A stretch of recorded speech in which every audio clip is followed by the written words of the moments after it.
Hi viewers, welcome to grandma child channel. அனைவருக்கும் எனது அன்பான வணக்கங்கள்.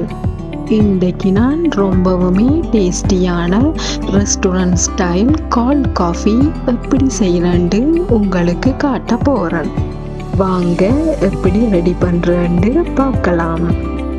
இதுக்காக நான் ஒரு டேபிள் ஸ்பூன் ப்ரூ காஃபியை எடுத்திருக்கிறேன்.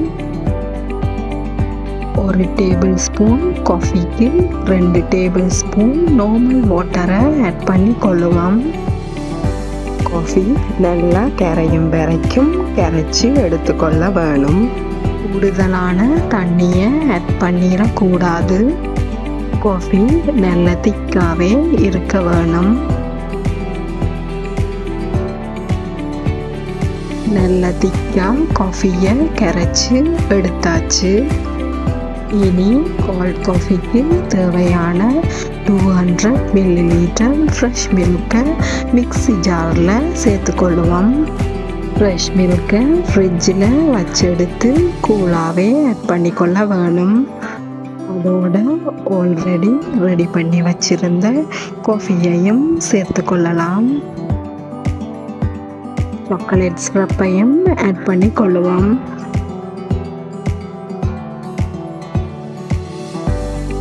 ரெண்டு டேபிள் ஸ்பூன் சுகரையும் ஆட் பண்ணி கொள்ளலாம்.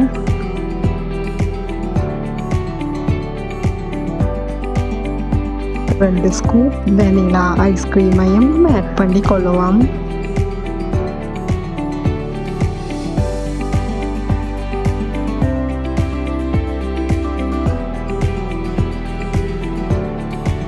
கோல்ட் காஃபி எப்பயுமே திக் கன்சிஸ்டன்சியில் இருக்க வேணும். அதால் நான் ஐஸ் க்யூப்ஸ் எதுவுமே ஆட் பண்ண இல்லை. இனி எல்லாத்தையும் சேர்த்து நல்லா பிளெண்ட் பண்ணி எடுத்துக்கொள்ளுவோம்.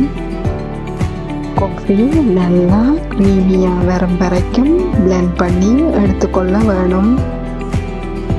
இனி ஒரு கிளாஸை எடுத்து ஒரு டேபிள் ஸ்பூன் சாக்லேட் சிரப்பை கார்னிஷ் பண்ணி எடுத்துக்கொள்கிறேன்.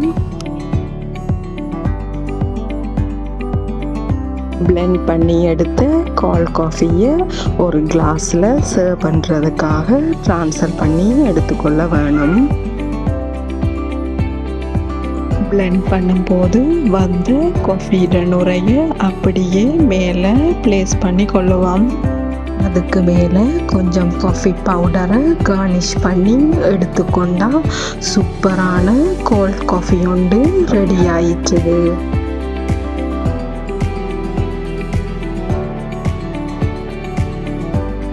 வாவ், சூப்பர் டேஸ்டியான restaurant style summer special cold coffee ready ஆயிட்டுது. இதை நீங்களும் ட்ரை பண்ணி பார்த்துட்டு உங்களோட கமெண்ட்ஸை எனக்கு போட்டு விடுங்க வியூவர்ஸ். நன்றி, வணக்கம்.